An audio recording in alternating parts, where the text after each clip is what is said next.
He's Albert Breer, the Monday Morning Quarterback senior NFL reporter. You have a situation with Davante Adams. He is preferring a trade, not demanding a trade. What's the difference between preferring a trade but not demanding a trade? It's better PR, right? Like it's like somebody saying somebody applied the franchise tag versus being slapped with the franchise tag, right? Like so I guess it's a little friendlier. I think part of it probably, Dan, is I Devontae maybe being a little bit sensitive to the idea that he'd be a malcontent. Because I do think like he likes Antonio Pierce. I think, a nuance to this is what like went on there last year, and like how there were a small group of veteran players that, really played a role in getting AP that job in the first place. And, ironically enough, like if Davante Adams is traded, two of the three would be gone because the three guys were really Max Crosby, Josh Jacobs, and Davante Adams. And so now Jacobs, who's in Green Bay, and Adams would both be gone. So I think that's part of the reason why is because Adams I don't think Adams wants to disrespect Antonio Pierce, but at the same time, his contract sets up in a way where it's pretty clear he's not going to be there next year. And, as a guy who's turning 32 in December, I'm sure wanting to play for a contender right now and have a chance to go compete for a Super Bowl is a big priority of his. Okay, what's he worth? What's it going to cost in Yeah. return? And do you have a list of teams, pecking order of Yeah. where you So, I think he mean, could I go? think the obvious ones are the ones that he's got connections to. So the Jets, obviously played all those years with Aaron Rodgers, the Saints. He has the relationship with Derek Carr, played in college with him. Derek Carr was a huge reason why he wanted to be in Vegas to begin with. So, you start with those two teams, which are the obvious connect the dot teams. Those teams actually also have guys as number one receivers in Garrett Wilson and Chris Olave that I think could take the pressure off of him as an older player. Just in, what sort of coverage he's seeing and everything else. So those would be the teams I'd start with. As for his value, um, I don't think they're going to get like a Brandon Ayuk type of package. The reality is Ayuk is 26, Adams is 32. So I think the more reasonable comps for him, for an Adams trade would be Keenan Allen and Stephon Diggs. And if you really dig into what those trades Hmm. were, and both those guys, their production last year was actually a little bit better than Davante Adams. Now those guys had better quarterbacks.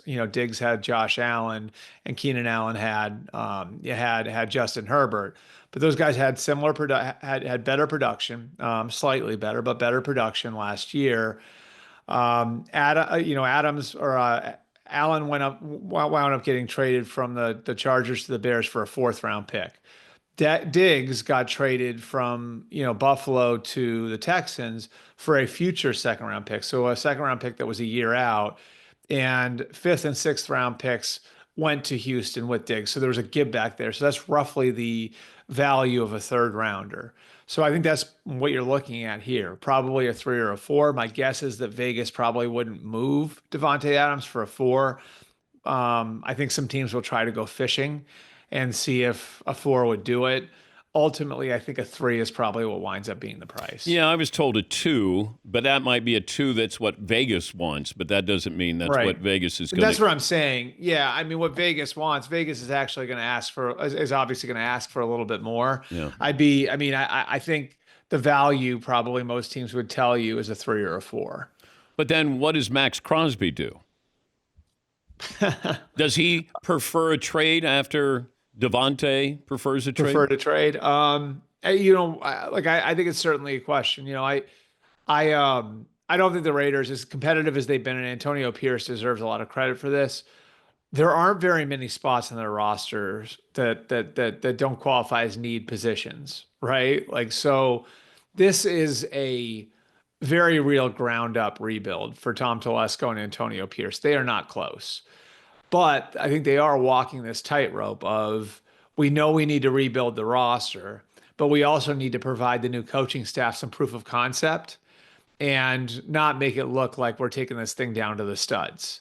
So, I think with Crosby, it sort of rides a little bit more on where are you on Halloween, right? When you're, whatever it is, when a week, 2 weeks out from the trade deadline, what does your record look like? Are you still in the race?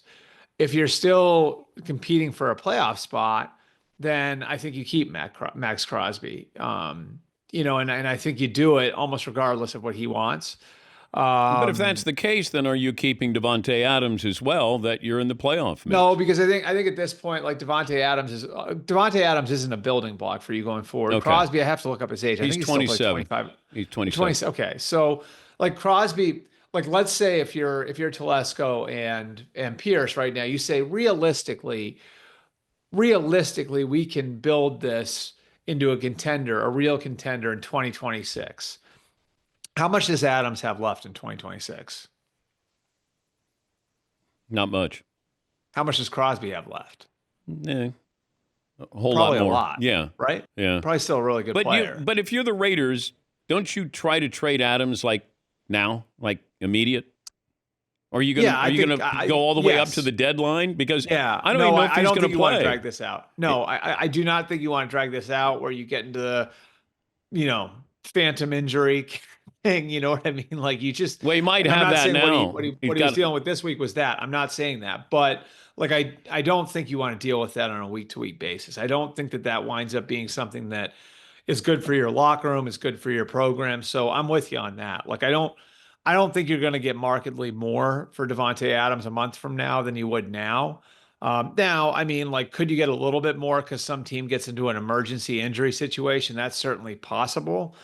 But I do think like you look at this and you say, it'd be better if we just get a resolution on this now, and then we get a real view of where our team is over the next few weeks, without Davante Adams as part of the equation. And then, we make decisions on guys like Max Crosby and others on the roster that maybe we could get some value back for. He's Albert Breer, Monday morning quarterback. Last time you were on, you floated out there Bill Belichick and the Jags. The Jags continue to go in the wrong direction here. Do you think Bill Belichick has his staff in mind? That would he plug and play with something like this, or Yeah. or would he want to wait and give me the entire offseason, not come in right away and be judged on somebody else's team? I mean, like, I don't think he's coming in right away. Like, if that's what you're asking, when was the last time that happened? Well, if they continue to lose, Right.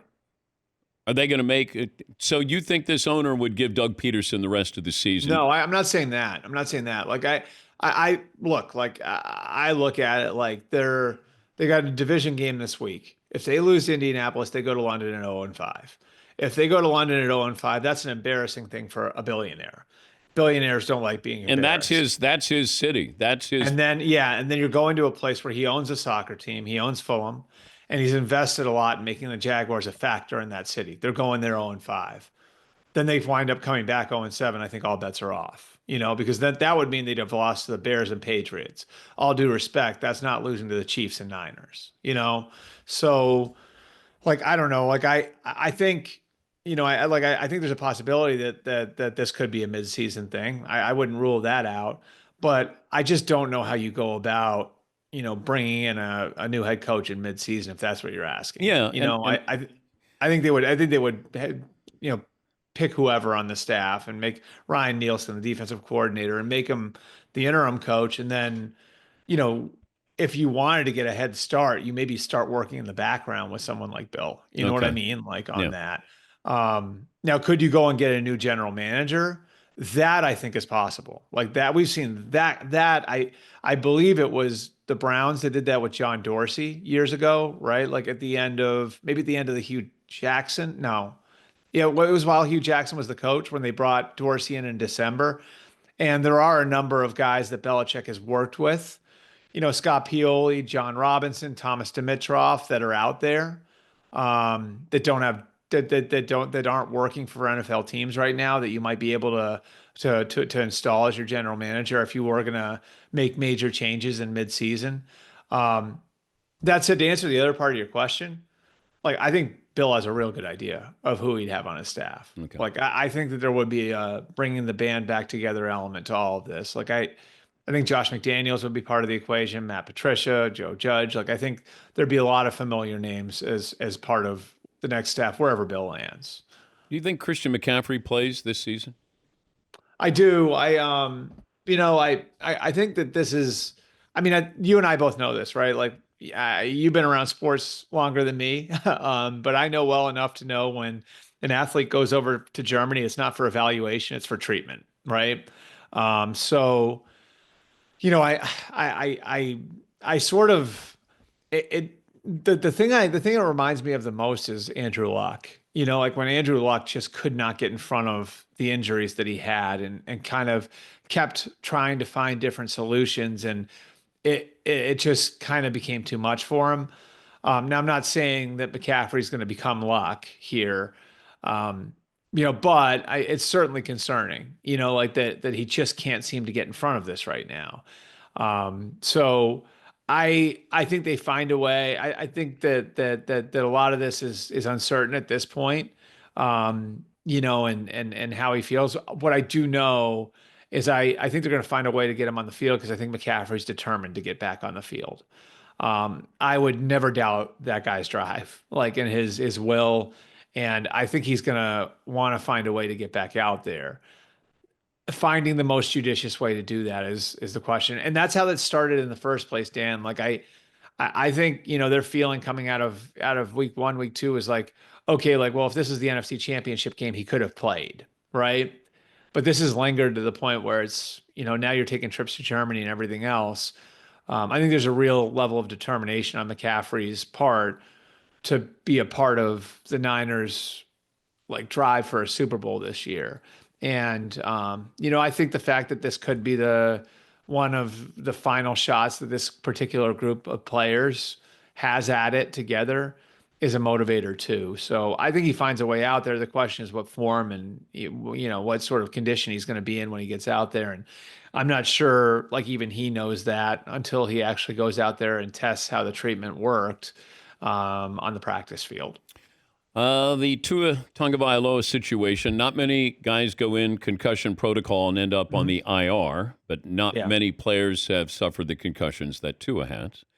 Does Tua play for the Dolphins this season?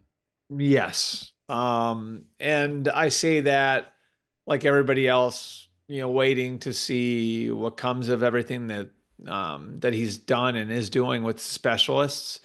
So I don't want to put it on him that I'm guaranteeing anything, but I would say like that there are zero people I've talked to around Tua that think that he is even considering retiring or wanting to shut it down. And I think the Dolphins' own actions here would tell you that they're giving him every chance. I think the act of putting him on injured reserve was very, very smart by the Dolphins. And I think the idea there was to take the pressure off of everybody. Doing that, sidelining him for 4 games, took the pressure off the coaches, took the pressure off of Tua himself, took the pressure off the trainers, took the pressure off the doctors, took the pressure off of everybody. So he could make a coherent decision on his future. I think he badly wants to play again. And I think it's easy for the rest of us to play mom and dad out there and say, I would never let my kid go back out there. And it was poignant for me listening to like Tony Gonzalez's commentary right after the game and saying, if that was my son, I wouldn't let him play. I think we all feel that way. If that was our son, if that was our brother, if that was our dad, if that was our uncle, we wouldn't want him going out there, right?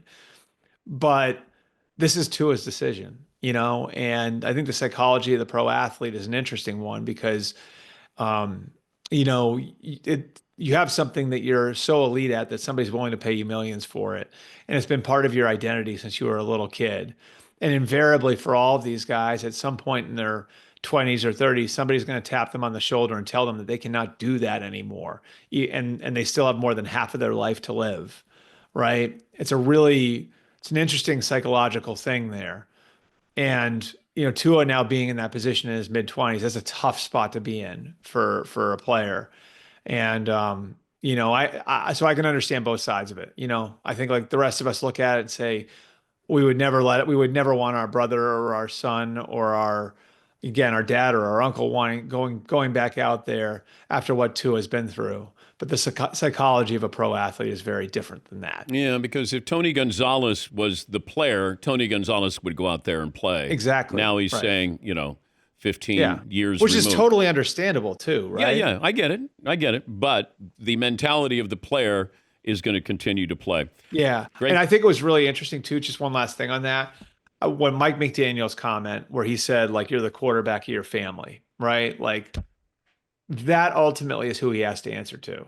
Tua doesn't have to answer to the Dolphins. He doesn't have to answer. He thinks he's got to answer to his locker room, right? Which is the natural mentality of the athlete and the coaching staff. Ultimately, the people he's got to answer to are the people who live under the same roof as him, not us. Thank you, Albert. You got it. Thanks, Dan. He's the Monday morning quarterback. We'll take a break. We play Are You In or Are You Out after this?